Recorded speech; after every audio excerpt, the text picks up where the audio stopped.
I was in way over my head. I'd never seen organic chemistry before. And so after a lecture by Stuart on chair boat cyclohexane conformers, I went up to him afterwards and asked him a question. And I remember it was a very poorly formed question, because what I was really trying to say was, I have no idea what you're talking about. You're listening to Stereochemistry. I'm your host, Carrie Jansen. And I'm Atabe Rodriguez Benitez. If you listened to our season preview, you already know that Atabe will be joining us as a co-host for this season of Stereochemistry. Hi, everyone. If you didn't listen to the preview yet, that's okay. We'll catch you up. In this season of Stereochemistry, we are featuring a lineup of sensational chemists in conversation with each other. Each episode will pair up two chemists for a conversation about their science, their inspirations, and the future of their fields. This is the first of 4 episodes in the series. For more detail on the other episodes we have coming up, go check out that season preview. I'm so excited for this episode because today we are featuring a conversation between 2 scientists from my own field of chemical biology, Liu and Stuart Schreiber. That was David you heard at the beginning of the episode, remembering an early encounter with organic chemistry. Yeah, I think it's safe to say he's no longer in over his head. Right. And many will credit Stuart with helping to found the field of chemical biology. C&EN executive editor Lisa Jarvis recently sat down with David and Stuart for a pretty wide-ranging interview, and we're going to be sharing more of that conversation with you in this episode. Lisa is here in the Stereochemistry virtual studio with us now. Thanks, Carrie. Yes, Atabe is right. Stuart is a pioneer of chemical biology, and later we'll get into exactly what that means. But for right now, let's call it a field that develops chemical tools to answer biological questions. Okay, we're with you. Stuart and David both have developed different ways of trying to expand the universe of bioactive small molecules. There's a long list of important biological pathways that Stuart has helped us to understand, as well as developed potential drugs for. And David's fingerprints are all over a long list of technologies. The one that's grabbing headlines these days is a type of gene editing called base editing. It allows fixes to the genome at the nucleotide level, say changing an adenine to a guanine. And if it works in humans, it could lead to treatments or even cures from many genetic diseases. They've both founded many biotech companies, too many for me to list here, and the similarities don't stop there. They're both professors at Harvard, and they both have labs at the Broad Institute, which Stuart actually helped to found. Okay, so I think we're getting the point that these two have made a few contributions to science. And I got the sense from the upcoming interview that these 2 scientists are really good friends as well. Yeah, definitely. So in this episode, we'll get a taste of their relationship as colleagues and friends, and spend a lot of our time learning about how they think about science, what motivates them to explore a new area of research, what science grabs their attention, and in this COVID era, what they think of the relationship between science and society. One thing I love about these two is that they've known each other since, well, David was a teenager. Let's go back to David's story from the beginning of the episode when he found himself standing before Stuart with that poorly formed organic chemistry question, and also hear Stuart's reaction. Yeah, I want to hear the rest of that story. What I was really trying to say was, I have no idea what you're talking about. But I think I was trying to convey that I was investing great effort into trying to figure out what he was talking about. In true Stuart style, he stopped, gave me his full attention, and said in very tactful, clear, dispassionate, Stuart-like language, basically that he was having difficulty understanding what I was talking about.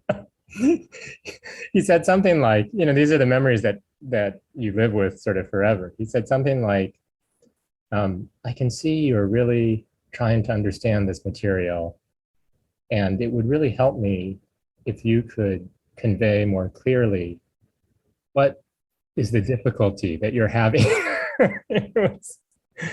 So I remember that moment and will for the rest of my life. But it made this great impression that here was a very famous organic chemist in the prime of his career who was stopping to help a lost freshman undergraduate figure out which way was up. I wish I could remember that particular incident. I don't. I have my own vivid memories of the early days of getting to know David. I'm sure it will make a lot of students feel good to know that you struggled a little bit in organic chemistry, David. I was so scared after my first organic chemistry exam, which was my first exam in college. And it's also the first time I, lived away from home, et cetera. I remember calling my parents saying, well, everyone here is smarter than I am. I think I'll still learn a lot, but the days of being at the top of my class are over. Spoiler alert, David's days as being at the top of his class were not over. He went on to graduate first in his class at Harvard and made a big impression within the chemistry community, both as an undergrad doing research in chemistry Nobelist E.J. Corey's lab, and later as a graduate student. The young David Liu started working in Peter Schultz's lab, which at the time was at UC Berkeley. That's where Stuart's memories of David begin.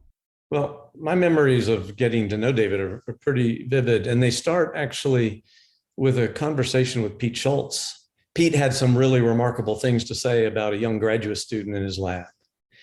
And when Pete has, advice like that, you tend to listen because he's a thoughtful and critical person. And yet what I was hearing was just remarkable. So I went upstairs to talk to E.J. Corey.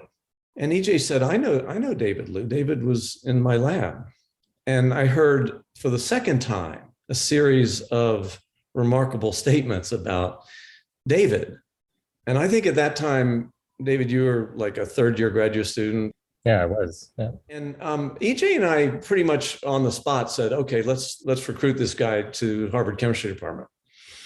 I don't recall there being a single moment between the two of us of, sort of the more standard thinking, well, he's very young and like, has he done it? What should he do a postdoc? No, it was like, talents like that don't come along very often. So let's just go get him. And so they did. Is that Harvard's typical hiring strategy? Give someone just out of graduate school the keys to their own lab? Definitely not. That tells you how special they thought David was. He told us that he didn't even realize he was being recruited and wasn't even sure what direction he wanted to take an independent lab. And yet, his very first project, a method of using DNA sequences to generate libraries of non-natural bioactive compounds, helped spur a field of research. And that tool is such a good example of how chemistry can inform biology, which can help expand the possibilities of chemistry. So, yeah, chemical biology is pretty cool. For the non-chemical biologists here, me, can we back up a second? You told us chemical biology is about making chemical tools to answer biological questions, but can we expand on that? What exactly is chemical biology? Oh, I'm glad you asked, Carrie, because I really do think it's confusing to anyone outside of the field. And in fact, I asked Stuart and David to talk about that. I wondered if we could first just talk about the state of chemical biology, because when I try to get writers to get a little more interested in writing on those topics, I think we all think of it as different things. And so I wondered if I could hear from each of you how you think of it. How do you define it to yourselves? I think you're right, Lisa, that the word chemical biology means different things to different people. But I actually think that's part of the specialness of the field and its success. It has been, I think, more inclusive than many other fields, which tends to, be very prescriptive. And I think the fact that just a lot of people identify themselves as chemical biologists, even though maybe they do very different things. So I think that's a real plus of the field. I'm not worried about like, what is the definition? I think in my own mind, just reflecting my own interests, I think of chemical biology. I think a really key issue for me is, as someone who's interested in mechanism, including biological mechanism, and in science where there's so many challenges distinguishing correlations from causality. And I think of chemical biology as this means to perturb systems, and only through perturbation can we ever distinguish correlation and causality. I give the example to my students, or a number of examples, but one is like if you're driving into work and you see a flashing street sign that says accident ahead, you get frustrated because you know you're probably going to be late. But we intuitively know not to get out of our car and unplug the street sign. It's not going to have any difference, right? But that's an experiment. That's a perturbational experiment. Stuart offered a more concrete example of why it's important to have tools to test this correlation causation question. The case of good and bad cholesterol. We've known for decades that high levels of LDL, or bad cholesterol, are associated with an increased risk of heart disease, and higher levels of HDL, or good cholesterol, are associated with protection from heart disease. But it took years of testing drugs that either lower bad cholesterol or raise good cholesterol to prove LDL causes the disease, whereas HDL is simply correlated with it. That's because it's a biomarker. It's a correlation of cardiovascular disease. So chemical biology just provides these amazing tools of all sorts to interrogate biological systems in that way. Yeah, Stuart said it beautifully. I totally agree with him. And, I think we do benefit from still feeling like a community in that despite the fact that chemical biology these days has come to include everything from using chemistry to illuminate biology, to using aspects of biology, to advanced chemistry, to performing chemistry on the genome, that we all still enjoy and are stimulated by, are very curious about all of these fields, all of these approaches to using lessons from life, to exploring biology.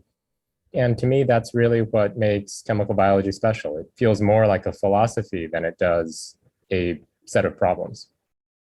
This really resonates with me as a chemical biologist because we do use chemistry to answer a bunch of biological questions. And a lot of really useful tools have come out of this field, like probes that allow you to study cells and do reactions in their original environment. One thing that strikes me is that big drug companies now like to talk about how they've built up chemical biology expertise. That feels like a shift to me, probably one driven by the many transformational tools coming out of labs like David and Stuart's. Both of these scientists have made huge contributions to the field that have been the basis of many, many biotech companies. So I wondered what all this has meant for the students in their labs. Does it feel to you like the field has a different kind of profile now? Do you find your students being more often pursued by industry than in the past?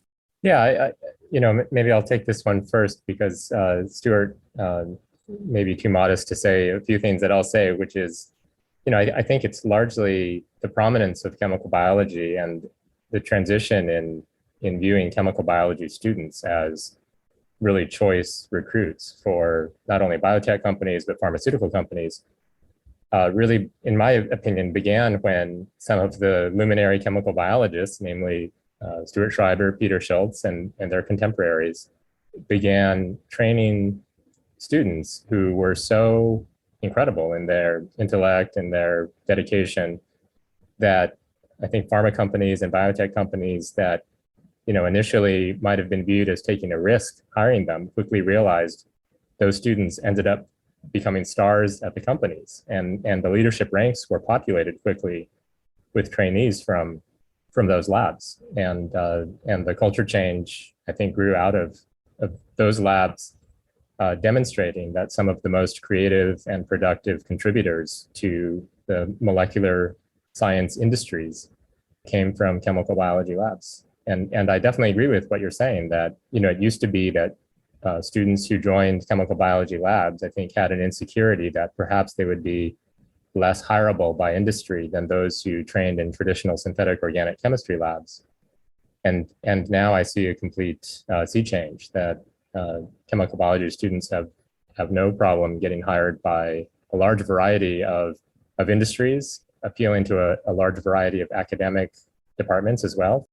I would say that the transition was slow, and it's been over decades, but it is exactly as David describes. I don't think our students think so much anymore about this issue, whereas there was a period of time when students might feel that if they were in chemical biology, they had to really stress the synthetic organic chemistry elements of their chemical biology. I don't think any of them think that way now. I think most of them are more concerned whether they can show that they are really good problem solvers.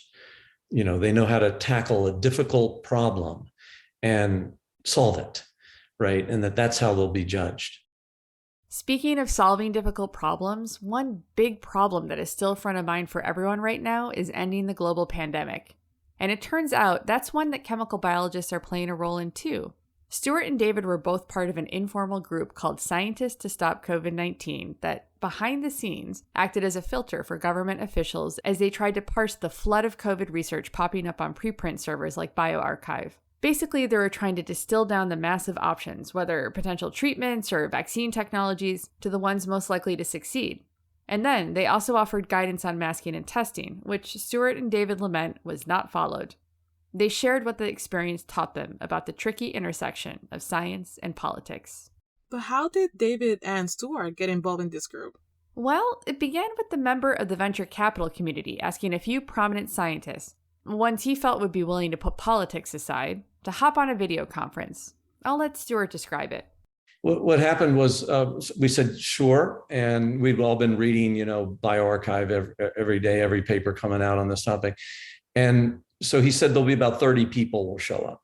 And that very first meeting, many hundreds, maybe reaching 1,000 people showed up. And to our surprise, we noticed that there were a lot of well-known people from the White House, governors, members of Congress, mayors, members of the entertainment industry, NBA, PGA, NHL, Major League Baseball, et cetera.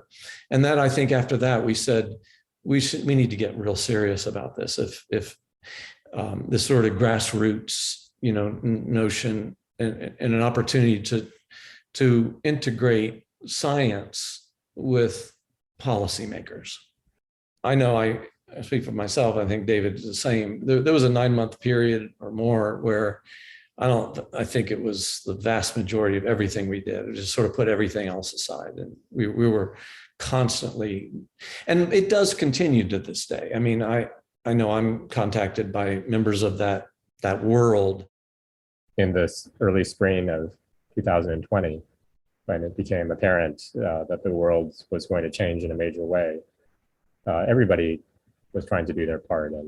And scientists, I think, recognized that we're in a position to be able to help sort through the massive amount of information enabled by advances in information sharing technologies, in social media, in preprint servers, and that the public and policymakers were going to have a real challenge to separate the wheat from the chaff, to even understand that even 10 well-designed studies can come to different conclusions, but you can extract the lessons to arrive at consensus opinions.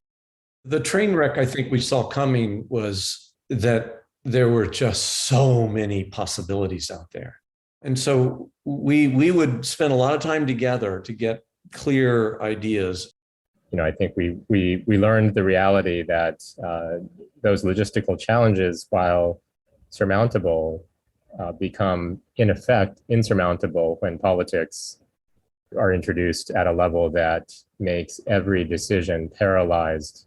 It's a real lesson for us, unresolved problem, and a lesson for us to work on for the future pandemics.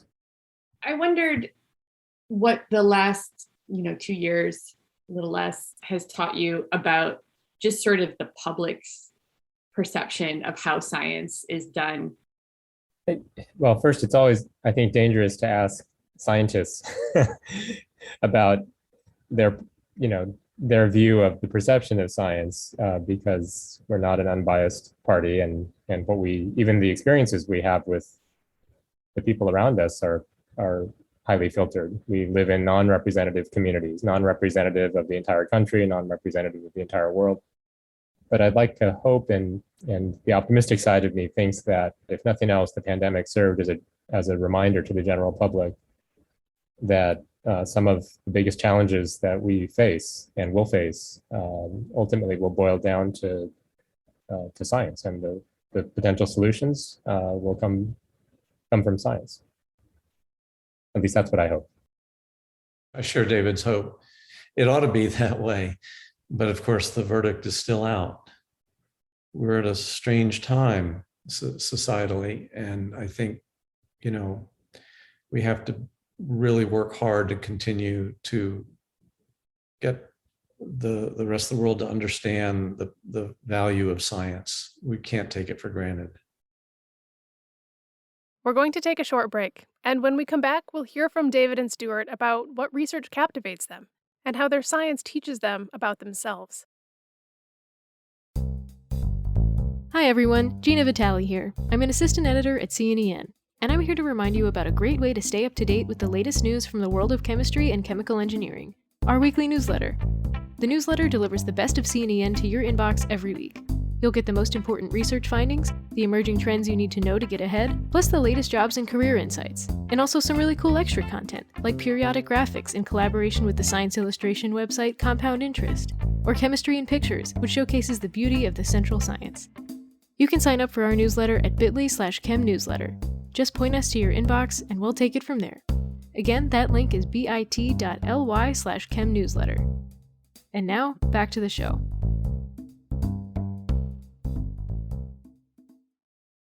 So in the first part of this episode, we hear about some of the contributions David and Stuart have made to science and society. Their work has really covered a lot of territory. Right, helping to establish a new field of science in chemical biology, inventing new technologies, discovering drugs, starting biotech companies, and pitching in to be steady voices to policymakers amid the pandemic. Those two sure are busy. Seriously, and hopefully it's clear that David and Stuart are constantly pondering new questions, ones that very often open up whole new veins of research. I wanted to hear about how these two expansive minds come up with new ideas. Like, when you're someone who is curious about so many different things, how do you decide what to do next? How do you set your priorities? It turns out that asking this question opened up its own vein of exploration in our conversation, one that became deeply personal. The best part of being an academic, and maybe the only real reason to be an academic, as opposed to many other things one could do in the sciences or outside of the sciences, in intellectual pursuits, etc., is to have the freedom to work with these incredibly talented trainees, but working on problems in areas that are of interest to us collectively. So with respect to sort of how to choose science areas, for me, and I suspect for Stuart, it's really been driven by curiosity and where we think the biggest advances can be made, what the most interesting problems are. It's never been, for me, what would make a great company, because if you've chosen a really interesting problem, if it turns out to have the kind of impact that you were hoping, then the company creation opportunities tend to come naturally. For me, it's always been like somehow, somewhere along the way, something happens and you just think, that's awesome. That's amazing. Like, how does that happen? So it's the excitement about a mystery. At this moment, the one that fascinates me is the one that I'm probably too old to ever study now. But I do know finally the answer to the question, which a lot of students ask me, if you were to start all over again, what would you do? Like, is there a problem more interesting and fascinating than the question of what is consciousness? How is it that we know that we are, we have a self-awareness? There's not a little homunculus in the brain that's, running a movie for us. I mean, like, how does that happen, right? So it's always something like that. And then asking, how would I answer that question? I have a hunch he got looking for answers in chemical biology. I think you're definitely on the right track. Stuart might claim he's too old to get to the bottom of consciousness, though, side note, I would never count that curious mind out. But he spends a lot of time pondering this question of what makes us, well, us. Part of that preoccupation comes from a deeply personal experience he recently had. I asked him a sort of off-the-cuff question about what research he admires, and it took us further down that path. I'm wondering what science is going on outside of your own labs that you feel really excited about. I can tell you two that come to mind right away. So one is our ability to study the history of humans that comes from the ability to sequence archaic genomes, 100,000-year-old bones, and then to analyze them and to see, that we introgressed with Neanderthals and Denisovans, and that we picked up, the number one risk allele for severe COVID. It's an introgressed Neanderthal gene. So these are medically relevant, but more important from my point of view, they tell us who we are, where we come from. The peopling of Americas was a subject of a Nature paper earlier this year, just absolutely astonishing to see. I think I know why it's so fascinating to me. It is an offshoot of another personal interest of genetic genealogy, which, happily gave me one of the most joyful experiences of my life in figuring out, like, who am I and where do I come from? The other one I've kind of hinted at, it's still early days, but we still have no clue how this wetware creates, and then ultimately in humans creates consciousness. So I find this really fascinating. So to me, this is just an amazing area that is sort of ripe for modern approaches. Stuart, you referenced having done your own genealogy, and throughout our conversation, it's felt like you've made a number of allusions to things that sort of captivate you, motivate you in terms of knowing who we are. Maybe you could tell us a little bit about doing your own genome. What I can say is that I thought I had a knowledge of who I am and where I come from. And it all got turned upside down in multiple ways, and not just me, but my mother, and not knowing, where she came from and who she is, and so that is I described it as a surreal phase that moves into an unmoored phase, and I feel like I'm a very moored person in general, but not at this period. It sounds like something very serious happened here. Yeah, this is something Stuart has written about and talked a bit about in various venues. After his mom died of Alzheimer's, Stuart and his brother wanted to know if they had a higher risk of getting the disease. So they did what a lot of us have done. They bought 23andMe kits to test their DNA. When the results came back, Stuart learned that the man he thought was his biological father wasn't. He wrote a very personal and thoughtful article in Harvard's Alumni magazine about his experience. We'll link to that article in this episode's show notes. In it, Stuart writes about at first feeling numb, then experiencing deep emotional turmoil, and then becoming intrigued by solving the mystery of his heritage. He turned his problem-solving skills as a scientist to uncovering the truth of his family. Yes, and ultimately it helps Stuart understand a lot about his childhood and relationship with the man who raised him. And as he told us, it also opened doors and only reinforced this fascination with the question of who we humans are and where we come from. So I go on these pilgrimages, I meet family, and it's just joyful. It's amazing. And I do think that this has just carried over to say, well, like, why stop there? We now have the technology to know about all of us, all the way back. Right now, we can go 100,000 years back. Pretty soon, I think we'll go back to the split. We're learning about the multiple waves out of Africa, back into Africa. It's this voracious appetite for knowing who we are. And for me, it took something personal to get, but it'll be with me now the rest of my life, no doubt. It's too bad your listeners can't see the huge grin on my face, because every time I hear Stuart talk about his story, it's just so inspiring to me for many reasons. I think it reminds all of us, I'm sure reminds Stuart, how connected we all are. How despite the easy emphasis these days on our differences, that we're so similar in so many ways. And hopefully Stuart won't mind me sharing a story that directly interfaces with some of his recount just now. But Stuart is a incredibly moored person, 99.99% of the time. In fact, the only time I've ever heard him have a sort of quiver in his voice was when he called me. I got a call out of the blue, and Stuart said simply, David, I'm feeling unmoored right now. It was the words he used. And he explained to me what he had learned about his family history. And, I just remember being filled with all sorts of thoughts, including how touched I was that Stuart was sharing this adventure that he was about to embark on with me. And I remember my response to him, which, I continue to feel very strongly this day, which was, well, Stuart, how incredibly fortunate we all are that your biological mother and biological father met and had the opportunity to create you, so that you, your science, and the fields that have grown from your work and the societal benefits that have come from your passions could live to see the light of day. Thank you, David. You're very kind.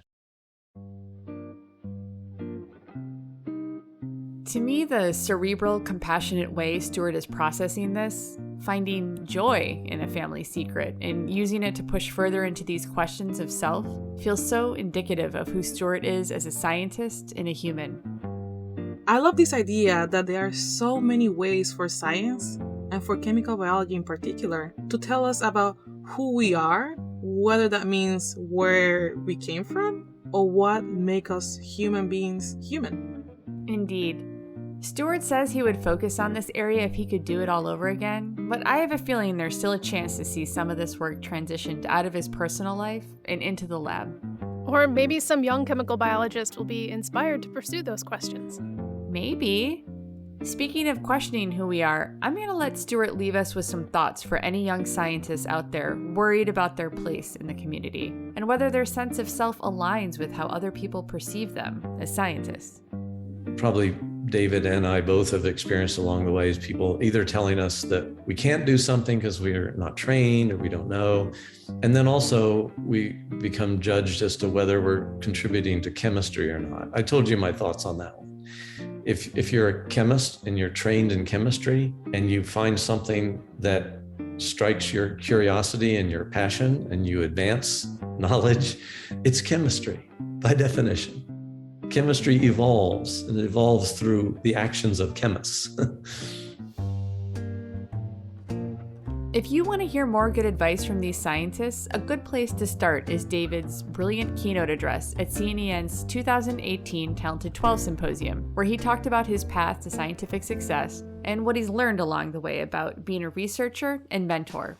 It's a poignant talk. I'd encourage listeners to check it out. You can find a video of his talk on C&EN's website. C&EN reporter Ryan Cross also wrote a great profile of David, and you can learn more about Stuart's life and career in our coverage of the many awards he's received over the years. We'll link to all of those stories in the show notes. This episode was written by Lisa Jarvis and produced by me, Carrie Jansen. Story editing by Michael McCoy and Amanda Yarnell. Production assistance from Gina Vitale. The music in this episode was Different Kind of Love, instrumental version, and Something New, instrumental version, by Anthony Lazaro. The promo music was Plain Loafer by Kevin MacLeod. Stereochemistry is the official podcast of Chemical and Engineering News. C&EN is an independent news outlet published by the American Chemical Society. Thanks for listening.